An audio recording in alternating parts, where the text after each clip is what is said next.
బ్రహ్మానందం గారిని రావాల్సిందిగా విజ్ఞప్తి చేస్తున్నాను.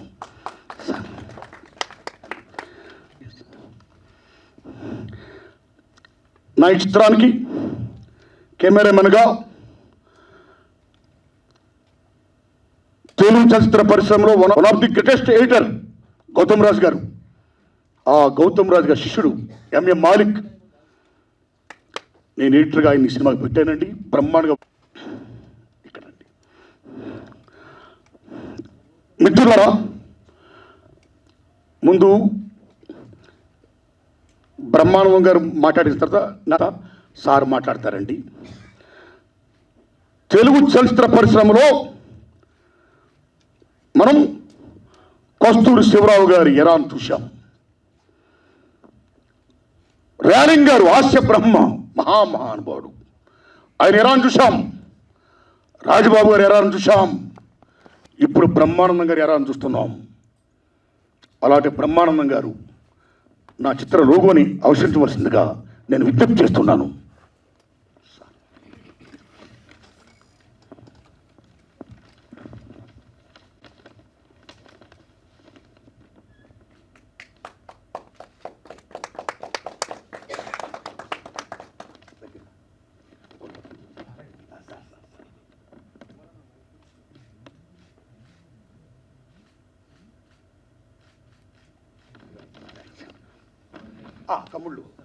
తమ్ముడు గురుగారు, ఇది లేకుండా ఎస్ ఎస్.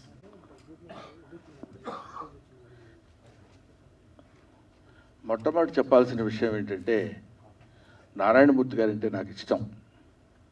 ఆ ఇష్టం ఇవాళది కాదు, ఒక 35 సంవత్సరాల నుంచి నాకు పరిచయం అయిన దగ్గర నుంచి నాకు ఇష్టం. 3.5 దశాబ్దాలుగా ఒక వ్యక్తి అప్పుడు ఎలా ఉన్నాడో ఇప్పుడు అలా ఉండడం అనేది ఒక అసాధారణమైన విషయం. నెంబర్ 2, స్నేహ చిత్ర ఏదో పేరు పెట్టుకోవడం కాకుండా స్నేహ చిత్ర అనేటువంటి బ్యానర్ మీద ఎన్నో సినిమాలు నిర్మించి దర్శకత్వం వహించి అద్భుతమైనటువంటి అఖండ విజయాలు ఇచ్చినటువంటి వ్యక్తి నారాయణమూర్తి గారు. నేను అప్పుడప్పుడు ఈయన కలుస్తుంటా. ఆయన నన్ను కలవటం కాదు, నేనే ఆయన్ని కలుస్తుంటా. అది ఎక్కడ పడితే అక్కడ దొరకడు కదా, ప్రసాద్ ల్యాబ్లోనో లేకపోతే అక్కడ ఇట్లాగా వర్క్, సినిమా, ప్రజలు, పేద ప్రజలు, సమస్యలు. అతనికి కావాల్సిన సబ్జెక్ట్ అది. సమస్యలు ఉన్నంత కాలం, పేద ప్రజలు ఉన్నంత కాలం, వాళ్ళ కష్టాలు ఉన్నంత కాలం నారాయణమూర్తి సినిమాలు ఉంటాయి, నారాయణమూర్తి ఉంటాడు. ఇది ఒక్కొక్క విషయానికి ఒక్కొక్క రకమైనటువంటి అద్భుతమైన కథని ఎప్పుడు టేకప్ చేస్తాడో, ఎప్పుడు కూర్చుంటాడో, దాని మీద ఎప్పుడంత వర్క్ చేస్తాడో నాకు ఇప్పుడు చాలాసార్లు అర్థం కాని విషయం. కానీ గురుగారు సినిమా అయిపోయిందండి, మీరు ఒకసారి సినిమా చూస్తే బాగుంటుంది గురుగారు ప్లీజ్ అంటాడు. ఎప్పుడు తీశాడు, ఎప్పుడు అయిపోయింది, ఎప్పుడు రిలీజ్ చేస్తున్నాడు, సబ్జెక్ట్ ఏంటి గురుగారు, ఈసారి దీని రైతుల మీద గురుగారు, ఈసారి ఇవి ఎక్కడ ఏ రకమైనటువంటి సమస్య ఇబ్బంది పైకొచ్చినా తలెత్తినా దాన్ని టేకప్ చేసి ప్రజల కోసం తీసే వ్యక్తి. కళాత్మకమైన దర్శకులు ఉన్నారు, వ్యాపారాత్మకమైన దర్శకులు ఉన్నారు, మహానుభావులైన దర్శకులు ఉన్నారు, అద్భుతమైన దర్శకులు ఉన్నారు. కానీ ప్రజా దర్శకులు లేరు. ప్రజల్నే ఆయుధంగా పెట్టి దర్శకత్వం వహించే వాళ్ళు నాకు తెలిసి నాకున్న పరిమితమైనటువంటి సినిమా చరిత్రలో నాకు ఎక్కడా దొరకల. ఆ తర్వాత ఎలాంటి మనిషి అంటే, ఎదుటోడు ఏదైనా కనపడితే గబుక్కుని మనం ఉపయోగించేసుకుందాం. నారాయణమూర్తి చెయ్యి చాచాలే కానీ అది నో అనేవాడు ఎవడుంటాడు, మీకు తెలుసు ఆ విషయం. అటువంటిది లేకుండా ఈయన అక్కడ ఇప్పుడు మన ప్రసాద్ రాబు ఎదురుగా షూటింగ్ చేసేటప్పుడు వాటిలో ఈయన కనపడ్డప్పుడు, ఏమండి నారాయణమూర్తి గారు మీ సినిమాలో ఏదన్నా చిన్న వేషం, నాకు డబ్బులు వద్దు. నేను చాలాసార్లు అడిగానో లేదు, ఈయన్ని అడగండి, పక్కన పెట్టుకుని నాకు వద్దు, నేను వచ్చి మీరేం చెప్తే అది, ఎలా చెప్తే అలాగా 1 day 2 days చేస్తాను. అయ్యో గురుగారు ఏం మాట్లాడతారు గురుగారు, అమ్మా మీరు చేయాలి గురుగారు, మీరు పెద్ద స్టార్ కమెడియన్, మీరు గొప్ప యాక్టర్ గురుగారు, మీరు పెద్ద సెలబ్రిటీ, ఇవన్నీ చెప్తాడు నాకు. ఇస్తానో ఇవ్వడో చెప్పడం. ఏమంటే ఇస్తాడేమోలే అని ఇదంతా చెప్తున్నాడు కదా అని ఆశపడతాం, మళ్ళీ కనపడితే తప్ప మాట్లాడు. అది అంటే నేను అనేది బ్రహ్మానందం స్టార్ కమెడీని పెట్టేసుకుని బ్రహ్మాండంగా ఇదిగో బ్రహ్మానందం నటిస్తున్నాడు నా సినిమాలో అనేది అలాంటిది కాదు. అతని నటనకి అతనికి కావాల్సింది అందరూ సముద్రం వంక చూస్తే, చలనచిత్రం అనే సముద్రం వంక అందరూ చూస్తే సముద్రం ఇతని వంక చూస్తుంది. ఎందుకంటే అంతటి ఇప్పుడు ఏమయ్యా నువ్వు పని కట్టుకుని నారాయణమూర్తిని పొగట్టం కోసం వచ్చావా అని అడగచ్చు. నేను చెప్పే మాటల్లో ఏమైనా అతిశయోక్తి ఉంటే ఇక్కడే ఎవ్రీబడి హ్యాస్ గాట్ రైట్. నా కాలర్ పట్టుకుని నన్ను అడగండి. ఆ రోజు నుంచి ఈ రోజు వరకు తెల్ల జుట్టు, ఇప్పుడు తెల్ల జుట్టు అయింది, నల్ల జుట్టు ఉన్న దగ్గర నుంచి ఇతను నాకు తెలుసు. ఇదే నారాయణమూర్తి, ఇదే ప్రవాహం, ఇదే చెప్పులు, ఇదే డ్రెస్సు, ఇదే తిరుగుడు, ఇదే ఆటోలు, ఇదే మాట, ఇదే మంచి. ఎవరిని చూసినా వాళ్ళల్లో ఉన్న మంచిని పట్టుకోవడానికి ప్రయత్నం చేసే అతి అరుదైన దర్శకుడు, నిర్మాత, కథ, స్క్రీన్ ప్లే, మాటలు, సంగీతం ఇవన్నీ తీసి పక్కన పెడితే మంచి వ్యక్తి నారాయణమూర్తి. ఇటువంటి వ్యక్తుల గురించి అప్పుడప్పుడు మనం మాట్లాడేటువంటి అవకాశం దొరకటమే కష్టం. చాలామంది ఏంటంటే గాంధీ గారు గొప్పవాడు, నెహ్రూ గారు గొప్పవాడు, ఇంకొకడు వీళ్ళందరూ అబ్దుల్ కలాం అందరూ గొప్పవాళ్ళు కాదని ఎవరు అనరు. కానీ సూర్యుడు ఎంత గొప్పవాడు, మిడుగురు పురుగు కూడా అంత గొప్పది. ఎందుకంటే సూర్యుడు ప్రపంచానంతటికీ విశ్వమంతటికీ వెలుతురిస్తే మిడుగురు పురుగు ఉందే చిన్నది మిడుకు ఉంటుంది. అది ఒక పక్షి గూటిలో చేరి అక్కడ మెరుస్తూ ఆ లోపల ఉన్న 2-3 పక్షి పిల్లలకి వెలుతురిస్తుంది. అది చాలు నారాయణమూర్తి జన్మకి. ఇంత కష్టపడి ఎవరి కోసం కష్టపడుతున్నాడు? పోనీ సంపాదించాడు. నీకు తెలుసా నారాయణమూర్తి మొన్నది ఏమి లేవు. నారాయణమూర్తికి తెలిసింది ఏంటంటే ఆ సినిమా, ఆ ప్రపంచం, ఆ మనుషులు, ఆ మంచోళ్ళు, ఎవరికన్నా ఏదైనా మంచి చేద్దాం, ఎవడేదన్నా అనుకొని నాకెందుకు ఏది అది కాకుండా తన నమ్మిన సూత్రానికి అంటే కొంచెం ఒక అడుగు ముందుకెళ్ళి మనం మాట్లాడాలంటే మహానుభావులందరూ అలాగే పుట్టారు, అలాగే పెరిగారు, అలాగే మరణించారు కూడా. వాళ్ళు ఒక రమణ మహర్షి కానివ్వండి, గౌతమ బుద్ధుడు కానివ్వండి, మొన్నటి అంబేద్కర్, నిన్నటి అబ్దుల్ కలాం నమ్ముకున్న సిద్ధాంతాన్ని కళ్ళకి గంతలు కట్టి గుర్రం ఎలా అయితే పరిగెట్టుకుంటూ వెళ్ళిపోయి తన గమ్యాన్ని చేరుతుందో, పుట్టినప్పుడు బిడ్డ ఎలా ఉన్నాడో ఇలా పెరుగుతూ ఉన్నప్పుడు కూడా అలాగే ఉన్నాడు. కానీ ఈశ్వరుని మాత్రం కూడా మనిషిలో మార్పు రాలేదు. మార్పు అంటే అహంభావం రావచ్చు, డబ్బు రావచ్చు, నటుడిగా దర్శకుడిగా నేను అనే రోజుల్లో ఆయన్ని వద్దు గురుగారు, మనకి ఎందుకు, మనం ఏదో చెప్పాం గురుగారు. ఇది ఎడ్యుకేషన్. ఇక పాయింట్కి వస్తే ఇంతటి సిచ్యువేషన్, ఇటువంటి పరిస్థితుల్లో ఈయనతో పాటు వచ్చిన వాళ్ళందరూ తెలుసు నాకు. వాళ్ళందరూ ఎలా ఉన్నారు, ఈయన ఎలా ఉన్నాడో తెలుసు. వాళ్ళతో నాకు పోలిక లేదు, వాళ్ళతో నేను పోల్చాల్సిన అవసరము లేదు. కానీ తెలిసిన విషయాన్ని తెలిసిన విషయం చెప్పడం ఎంత గొప్ప, చెప్పకుండా ఉండటం అంత తప్పు. అటువంటి అద్భుతమైనటువంటి ఇదిగో ఒకసారి ఒక సభలో ఎస్పి బాలసుబ్రహ్మణ్యం గారు మాట్లాడుతూ ఆకాశంలో విహరించే చలనచిత్ర పరిశ్రమని భూమార్గం పట్టించాడు నారాయణమూర్తి అన్నాడు. అంటే మా నారాయణమూర్తి సినిమాల్లో హీరోయిన్లు డ్యాన్సులు ఉండవు, ఐటమ్ సాంగ్స్ ఉండవు, బ్రహ్మాండమైన లొకేషన్స్ ఉండవు, అద్భుతాలు ఉండవు, గుండెకాయ ఉంటుంది అంతే. మనిషికి కావాల్సింది అదే. ఆపరేషన్ దేనికన్నా వెళ్తున్నావు అంటే ముందు గుండె గోయించుకున్నావా అని అడుగుతారు, అదే కావాలి. That is most important element for the human being. That is such a very good human being Narayanamurthy. ఇలాంటి వాళ్ళు చాలా అరుదుగా ఉంటారండి. మనకు తెలిసినా కూడా మన చుట్టూ తిరుగుతుంటే మనకు తెలియదు. ఎన్ని వరదలు వచ్చినా, ఎన్ని తుఫాన్లు వచ్చినా, ఎన్ని వర్షాలు వచ్చినా అవన్నీ వెలిసిపోయిన తర్వాత మనం రోడ్ల మీద వెళ్తుంటే ఇరిగిపోయిన చెట్లు, పడిపోయిన చెట్లు, రాలిపోయిన ఇది ఎలక్ట్రిక్ స్తంభాలు కనపడతాయి. కానీ ఒక్క గడ్డి పరక మాత్రమే అలా నిలబడి ఉంటుంది. ఎన్నైనా రానివ్వండి. అటువంటి గడ్డి పువ్వు నారాయణమూర్తి. రోజా పువ్వు కాదు, అందమైన పువ్వు కాదు, ఒక మల్లె పువ్వు కాదు, గడ్డి పువ్వు. అది మనం గ్రీన్గా ఉన్నటువంటి గడ్డిలో ఎక్కడో ఒక పువ్వు వికసిస్తూ నవ్వుతూ కనపడుతుంది. ఆ గడ్డి పువ్వులో ఉన్న ఆనందాన్ని, ఆ గడ్డి పువ్వులో ఉన్న సౌందర్యాన్ని మనం చూడగలగాలి. నారాయణమూర్తిలో ఉన్నటువంటి అందాన్ని మనం చూడగలగాలి. ఇది ప్రత్యేకంగా నారాయణమూర్తి గారి గురించి చెప్పాల్సిన విషయం. పోతే యూనివర్సిటీ అని పేరు పెట్టాడు ఈసారి. ఇదేంటి యూనివర్సిటీ అని పేరు పెట్టాడు అనుకున్నాను నేను. అంటే విద్యార్థులు, విద్యని అర్థించేవాడిని విద్యార్థి అంటారు, విద్యని కోరుకునేవాడిని. అయ్యా మాకేదో ధర్మం చేయండి బాబు విద్యని. సింపుల్గా చెప్పాలంటే మేము చదువుకునే రోజుల్లో, మా తర్వాత తరం వాడు నారాయణమూర్తి, చదువుకునే రోజుల్లో గురువు గారంటే చచ్చే భయం. అసలు హడలెత్తిపోయేవాళ్ళం. గురువుగారు అక్కడ కనపడుతున్నారంటే ఇక్కడ పైగా ఆ రోజుల్లో ఇంకా కొంచెం జాగ్రత్తగా పరిశీలిస్తే మాస్టర్ అలా రోడ్డు మీద నడిచి వెళ్తున్నారంటే వీధుల్లో ఉన్న ఆడవాళ్ళు కూడా గబుక్కున మాస్టర్ వస్తున్నారు, మంత్రులు గారు వస్తున్నారు ఆయన లోపలికి వెళ్ళిపోయే రోజులు. ఆ గౌరవాలు పోయినాయి, ఆ చదువులు పోయినాయి, ఆ విద్యార్థులు గురువుకి శిష్యుడికి ఉన్నటువంటి సంబంధాలు పోయినాయి. పోయి ఇప్పుడు గురువులు శిష్యులు కలిసి బార్లోనూ సరదాగా ఎక్కడికోసారికి వెళ్దారా అని గురువుగారు అంటే శిష్యులందరూ కలిసి వెళ్ళిపోయి పండగలు చేసుకునే రోజులు వచ్చాయి. ఈ రకమైనటువంటి యాటిట్యూడ్ని క్యాష్ చేసుకునేటువంటి విద్యా సంస్థలు వచ్చినాయి.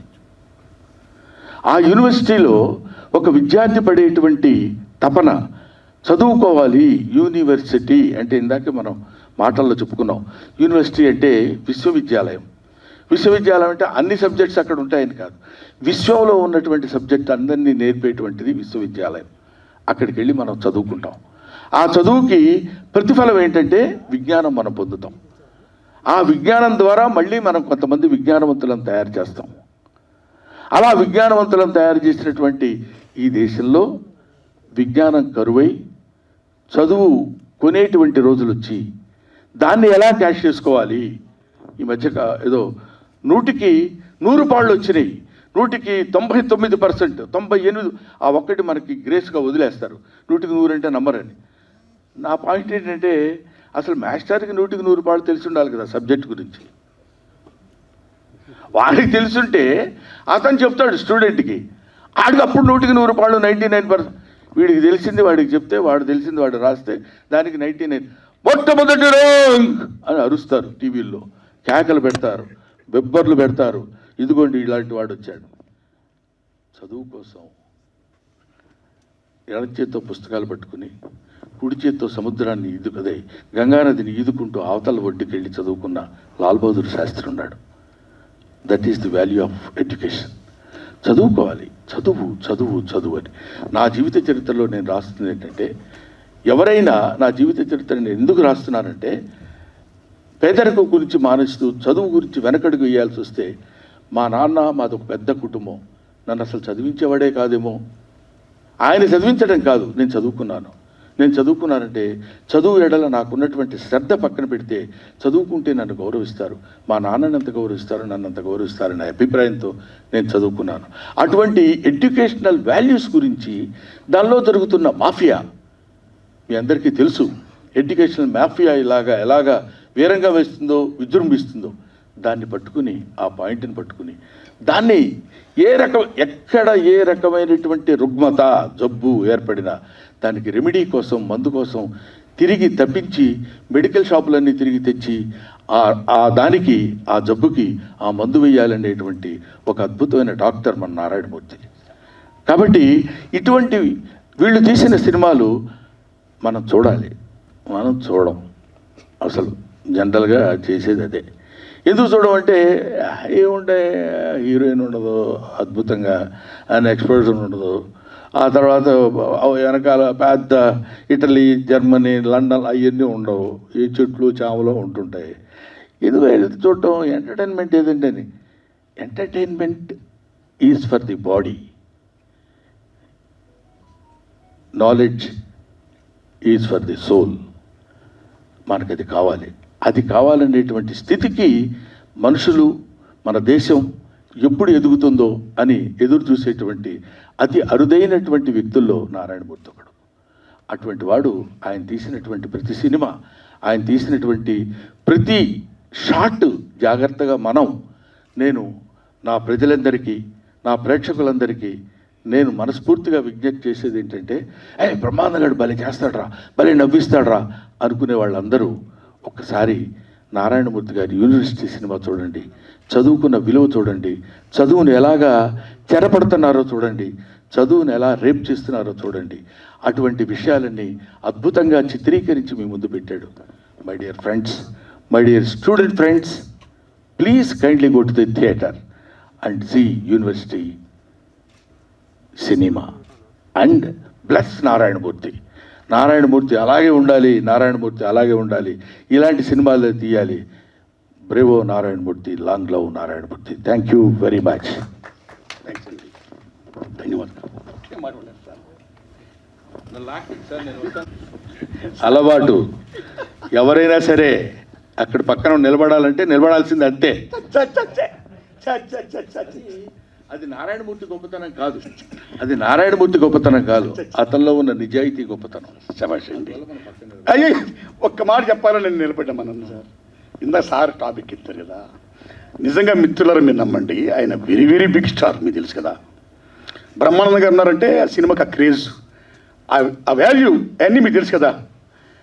చాలాసార్లు మీరు నమ్మండి మిత్రులారా, నారాయణమూర్తి నేను సినిమాలు యాక్ట్ చేస్తానయ్యా, మంచి సినిమాలు చేస్తున్నావు, అరే నీకోసం నేను వస్తా, ఎన్ని డేట్స్కి వెళ్తాను చెప్పు, నేను ఇస్తా, నేను చేస్తా, ఒక్క పైసా కూడా ఇవ్వవద్దు అని మీరు నమ్మండి మిత్రులారా. నిజంగా ఆయన కనపడ్డా అంటే నేను దండం పెట్టుకోండి, విశేషంగా ఆయన మీద గౌరవంతో, మామూలు గౌరవంతో. వెంటనే నేను మాట, నీ సినిమాలో యాక్ట్ చేస్తా, నేను ఎన్ని డేట్స్లో వస్తా, రా చేసుకో అని ఓరండి ఆయన. అది సత్యం అండి. నేనే సార్ మీరు చాలా బీభత్సంగా బిజీ స్టార్, మీరు గో లైక్ దిస్, నా రూట్లో నేను గో లైక్ దిస్ అని చెప్పి దండం పెట్టాను సార్. అది వాస్తవం సార్, అది వాస్తవం అండి.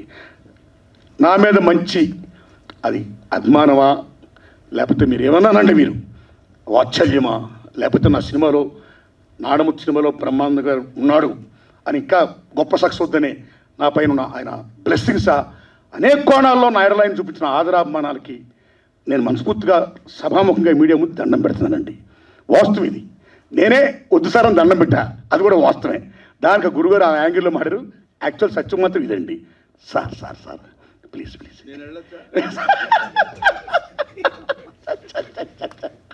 థ్యాంక్స్ గురుగారు, థ్యాంక్స్ గురుగారు, థ్యాంక్స్.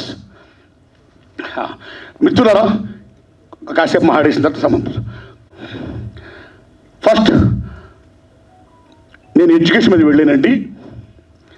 ముఖ్యంగా నా ఈ చిత్రం విజయనగరం, పర్లాకెమడి, విశాఖపట్నం షూటింగ్ చేశానండి. అక్కడ నా షూటింగ్ చేయడానికి ఆంధ్రప్రదేశ్ విద్యాశాఖ మంత్రులు బొత్స సత్యనారాయణ గారు, అక్కడ ఎడ్యుకేషన్ సెక్రటరీ హేమచంద్రరెడ్డి గారు, అలాగే స్వామినాయుడు గారు, అలాగే సెంచూరియన్ యూనివర్సిటీ ప్రొపరేటర్స్ ఎంఎన్ రావు గారు, మిశ్రా గారు, వైస్ ఛాన్సలర్ నా శ్రేయోభిలాషి శ్రీ రాజు గారు, అనేక మంది మహామహులు, అక్కడున్న పెద్దలు చాలామంది నా సహాయ సహకారాలు అందించారండి. వాళ్ళందరికీ, అక్కడున్న పెద్దలకి, ఆ ఉపాధ్యాయులకు, ఆ సిబ్బందికి, విద్యార్థులకు, వాళ్ళందరూ కూడా నా హృదయపూర్వక వందనాలండి. అలాగే ఈ సినిమాలో సత్యానంద్ గారి, విశాఖపట్నంలో సత్యానంద్ గారు చాలా ఫేమస్, మీకు తెలుసు. ఆయన చాలామంది తర్పిదిస్తుంటారండి. సో ఆయన పరిచయం చేసిన విద్యార్థులు చాలామంది నా సినిమాలో యాక్ట్ చేశారండి. అందులో చాలామంది ఉన్నారండి. అలాగే సేమ్ టైం సెంచూరియన్ యూనివర్సిటీ ఏమైతే ఉందో, జేఎన్టీయూ యూనివర్సిటీ ఏమైతుందో, అక్కడున్న విద్యార్థులతో కూడా మీనివేషన్ వేయించారండి. సో బ్రహ్మాండంగా యాక్ట్ చేశారండి. అలాగే విజయనగరం, ఉత్తరాంధ్రలో ఉన్న స్థానిక కళాకారులు, విశాఖపట్నంలో కానీ చాలామంది బ్రహ్మాండంగా నటించారండి. నేను వైఎస్ కృష్ణేశ్వరరావు మీకు తెలుసండి, రిమైనింగ్ అంతా అక్కడ స్పాట్ బ్రహ్మాండంగా నటించారు. సెల్యూట్ తెమ్మండి, అంత గొప్పగా సహకరించారు. వాళ్ళందరికీ వందనాలండి. Thanks a lot. ఇక మిత్రులారా, గత 40 ఏళ్ళుగా నేను భారతదేశంలో కానీ మన 2 తెలుగు రాష్ట్రాల్లో కానీ ఏ సమస్యలు ఉత్పన్నమవుతున్నాయో ఆ సమస్యలకు ఒక కళాకారుడిగా స్పందించిన సినిమాలు తీసుకుంటూ వస్తున్నాం. ప్రజలు చాలా గొప్పవాడు, చాలా గొప్పవాళ్ళు. వాళ్ళు చాలా భారీ సినిమాలు, భారీ హంగులు, సెట్టింగులు ఉన్నాయి, బీభత్సమైన చూస్తారు. కనెక్ట్ అయితే సామాజిక సమస్యతో కూడుకున్న మహోన్నత నేతృత్వాలను కూడా బ్రహ్మాండంగా ఆదరిస్తారు. దానికి కారణం గోడవల్ రామబ్రహ్మం గారి మాలపిల్ల కానించి, రైతు బిడ్డ కానించి అనేక సినిమాలు, మాదాల రంగారావు గారు, బి నరసింహరావు, అనేక మంది, అలాగే నేను, టి కృష్ణ గారు, ఎందరో మహానుభావులు ఇలా చిత్రాలు తీసుకుంటూ వస్తున్నాం. మా చిత్రాలను కూడా ఆ చిత్రాలతో పాటు ధీటుగా ఆదరించారు. అందులో భాగమే నా సినిమాలు అర్ధరాసంతరం నుంచి ఇప్పుడు దాకా తీసుకుంటూ వస్తున్నా. ఇందులో చాలా సినిమాలు సంవత్సరాల సినిమాలు ఉన్నాయి. జుబ్లీస్, గోల్డెన్ జుబ్లీస్, 100 days సక్సెస్లు, ఫేజెస్ ఉన్నాయి, మళ్ళా సక్సెస్లు ఉన్నాయి. కాబట్టి జనం చాలా గొప్ప వాళ్ళకి సినిమా నచ్చాలి. వాళ్ళకి ఎవరైనా ఒకటే, సినిమా నచ్చడం తీయగలగాలి. ఆ ప్రయాణంలో భాగంగా నేను తీస్తూ వస్తున్నాను. నన్ను వాళ్ళు ఆశీర్వదిస్తున్నారు. గత చిత్రాలను ఆశీర్వదించి సక్సెస్ చేసినట్టే నా ఈ యూనివర్సిటీని కూడా వాళ్ళు ఆదరించాలని ప్రధానముఖంగా నేను ప్రజలందరికీ దండం పెడుతున్నా, బ్రహ్మానంద గారి సమక్షంలో, మీడియా సమక్షంలో. ఇక మిత్రులారి ఈ విషయం కంటెంట్ ఏంటంటే, భారతదేశ రాజ్యాంగం విద్యా వైద్య అనే 2 సేవా రంగాలు. ఈ 2 సేవా రంగాలని కూడా వ్యాపారం చేయకూడదు. ఏ కార్పొరేట్ సంస్థలో, ఏ ప్రైవేట్ సంస్థలో వీటి నడపరాదు. గవర్నమెంట్నే హ్యాండిల్ చేసి గవర్నమెంటే విద్యని వైద్యని ఇవ్వాలి, కేజీ టు పీజీ అని రాజ్యాంగం చెబుతుందండి. సో విద్యా వైద్యం సేవా రంగాలు కాబట్టి అవి వ్యాపారం కాకుండా ప్రభుత్వమే నిర్వహించాలి. అప్పుడే సమాజం బాగుంటుంది. అప్పుడే ఎడ్యుకేషన్ మాఫియా ఉండదు, మెడికల్ మాఫియా ఉండదు, సామాన్య ప్రజలకు మేలు జరుగుతుంది అని ఈ రెండింటిని కూడా జాతీయం చేయాలని, విద్యని వైద్యని జాతీయం చేయాలి అని నేను అనే విషయంతో నేను ఈ సినిమా తీసానండి. This is my film university. ఈ యూనివర్సిటీలో ముఖ్యంగా మిత్రులారా, విద్యార్థులు జాతి సంపద, దేర్ మాన్యుమెంట్స్. ఏ మానవ వనరుల శక్తి ఉందో, ఈ ప్రపంచాన్ని ఏదైతే నిర్మిస్తుందో, ఆ మానవ వనరుల శక్తి ఏమైతే ఉందో ఆ విద్యార్థి ఉద్యోగం చేయాలి, బాగుండాలి. ది సేమ్ టైం ఏ మేధస్సు ఈ ప్రపంచాన్ని దిగునీకృతం చేస్తున్నాడో ఆ మేధస్సును గుర్తించి గౌరవించాలి. They like బాక్యరంగల్ project, they like Hirakud, they like Nagarjuna Sagar, జాతి సంపద. అలాంటి విద్యార్థుల్ని మీరు ఆదుకోండి, సాదుకోండి, వాళ్ళని గుర్తించండి, గౌరవించండి, వాళ్ళ సేవలు వినియోగించుకోండి. అంతేగాని చదువు కొనే బదులు చదువు కొనిపించకండి. మా విద్యాలయాలే ర్యాంకులు నెంబర్ 1, నెంబర్ 2, నెంబర్ 1 అని అనుకోవడం కోసం పేపర్ లీకేజ్ చేయకండి. చదువుకున్న వాళ్ళు ఆత్మహత్య చేసుకున్నట్టు పూరు కలుపుకోండి. అలాగే ఏ ఎడ్యుకేషన్ ఉందో, ఏ ప్రశ్నాపత్రాలు ఉన్నాయో ఆ ప్రశ్నాపత్రాలని అక్కడున్న స్థానికంగా ఏ ప్రొఫెసర్లు మాస్టర్లు వాళ్ళు దిద్దాలి, కానీ ఏ థర్డ్ పార్టీలకు అప్పచెప్పకండి. ఇలాంటి మాఫియాలు వద్దు. చదువుకునేవాడు, బాగా చదివేవాడు గొప్పడు కావాలి, వాడి సేవలు మనకు కావాలి. బాగా చదివిన వాళ్ళందరూ పాస్ అయిపోతూ మళ్ళీ ఇదే బాగా చదివిన వాళ్ళు మనందరూ లంచాలు చేసి ఉద్యోగం చేస్తే అప్పుడు ఏ డాక్టర్ అయితే అతను పేషెంట్ పోతాడా, పేషెంట్ మరణిస్తాడు. అలాంటి ఏ ఇంజనీర్ అయితే బ్రిడ్జి కట్టడం బాగుంటుందా, కూలిపోతుంది. సో సమస్తం విధ్వంసం అయిపోతుంది వ్యవస్థ. కాబట్టి ఈ ఎడ్యుకేషన్ అనేది మహాతల్లి కాబట్టి ఆ మాన్యుమెంట్స్ని, ఆ విద్యార్థుల్ని, ఆ జాతి సంపదని మనం గుర్తించి గౌరవించాలి. పేపర్ లీకేజీలు ఉండకూడదు, లంచాలు ఇచ్చేసి ఉద్యోగాలు ఇవ్వకూడదు, నిరుచున్న వాడిని వారి సర్వీస్ని ఉపయోగించుకోండి అని చెబుతూ, ది సేమ్ టైం ఏ రాజ్యాంగంలో అయితే మనకి బడుగు బలహీన వర్గాలు కానీ, సామాన్యులు కానీ, ఎస్సీ ఎస్టీ సోదరులు కానీ, మైనారిటీస్ కానీ ఏ రిజర్వేషన్ హక్స్ ఉన్నాయో, ఏ కాన్స్టిట్యూషనల్ రైట్స్ ఉన్నాయో, we are losing day by day. Why? Because ఈ ప్రపంచ వాణిజ్య సంస్థతో కుదుర్చుకున్న ఒప్పందాలు కానీ, ప్రపంచ బ్యాంక్ షరతుల లోపల పనిచేయడం వల్ల కానీ, పవర్ కంట్రీ ఇండియా మళ్ళీ వర్తమాన దేశాలు ఏం ప్రాబ్లమ్స్ ఫేస్ చేస్తున్నాయి? విద్యార్థి నిరుద్యోగులు చేసి నడిపడాలను పడేస్తున్నాయి. అందుకే విద్య, వైద్య, విమానయానం, నౌకాయానం, ఎల్ఐసిస్, బీమాస్, బ్యాంకింగ్స్, ఈచ్ అండ్ ఎవ్రీథింగ్ ప్రైవేట్గానే అయిపోతుంది. ఇలాంటి కేంద్ర ప్రభుత్వం సంబంధించిన వ్యవస్థలన్నీ కూడా, సంస్థలన్నీ కూడా ప్రైవేట్గానే అయిపోతే ఈ బడుగు బలహీన వర్గాలకి, ఈ పేదలకి, ఈ బడుగు జీవులకి ఏ కాన్స్టిట్యూషన్లో ఏ బాబాసాహెబ్ అంబేద్కర్ మహానుభావుడు కానీ, పెద్దలు కానీ రిజర్వేషన్ హక్కు కల్పించారో హక్కుల్ని దే ఆర్ లూజింగ్, కోల్పోతున్నారు. అది కుట్ర. ఆ కుట్రను బహిర్గతం చేసి అలా కుట్ర జరగకూడదు, వాళ్ళకి ఉద్యోగాలు రావాల్సిందే. ఎట్టి పరిస్థితులు కూడా ప్రైవేట్గా చేయకూడదు, పబ్లిక్ సెక్టర్లో ఉండాలి, వీళ్ళ సేవలు ఉపయోగించుకోవాలి అని పరంగా చెప్పిన చిత్రం నా యూనివర్సిటీ. సో ఫస్ట్ హాఫ్ చదువుల పరవండి, సెకండ్ హాఫ్ ఉద్యోగ పరవండి. ఈ రెండింటిలో కూడా ఈవేళ భారతదేశంలో యువత ఏ రకంగా పయనిస్తుంది, ఏ రకమైన ప్రాబ్లమ్స్ ఫేస్ చేస్తుంది. సేమ్ టైం ఈవేళ ప్రపంచం కుగ్రామం అయిపోయింది. It's became global village. ఇలాంటి దశలో ఉద్యోగాలు మీరు నమ్మని మిత్రులారు, ఈవేళ ఆర్థిక మాన్యం అనండి, సో మెనీ ఫ్యాక్టర్స్ అనండి, యూరోప్లో కూడా, అమెరికా లాంటి కంట్రీస్లో కూడా మీరు నమ్మండి 30% ఆల్రెడీ పడిపోయే ఉద్యోగాలు. వీళ్ళ భారతదేశం నుంచి కానీ అనేక దేశాల నుంచి వెళ్తున్న వారికి సంఖ్య తగ్గిపోయింది. సో ఇక్కడ రిజర్వేషన్స్ కోల్పోయి అక్కడ ఇంటర్నేషనల్ లెవెల్ కూడా అక్కడ ఉద్యోగాలు ఆర్థిక మాన్యాలు పడిపోతుంటే ఈ నిరుద్యోగులు ఏమైపోతారు? అందుకే నేను నరేంద్ర మోడీ గారిని విజ్ఞప్తి చేస్తున్నా, అయ్యా నరేంద్ర మోడీ గారు, మీరు సంవత్సరానికి 2 కోట్ల మంది ఉద్యోగాలు ఇస్తా ఉన్నారు. మీరు 2 కోట్ల మందికి ఏవి ఆ ఉద్యోగాలు దయించి ఇవ్వండి సార్. అలాగే ప్రతిదీ ప్రైవేట్గా చేసుకుంటూ పోతే ఉద్యోగాలు ఉండవు సార్, రిజర్వేషన్ ఉండవు సార్. మొత్తం మంది రోడ్లు పడిపోతున్నారు సార్.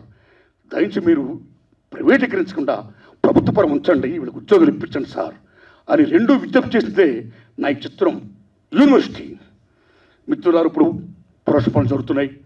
త్వరలోనే సెన్సార్ పని చూసుకొని రిలీజ్ చేస్తాను. దయచేసి చూడండి. ఏమాత్రం నచ్చినా సరే గత నా చిత్రాల్లాగే దయచేసి ఆదరించి నన్ను మళ్ళీ ఇలా చిత్రాలు చేయడానికి నాకు ఒక శక్తిని ఇవ్వండి, బలాన్ని ఇవ్వండి. వందనాలు. Thanks a lot. Thank you very much.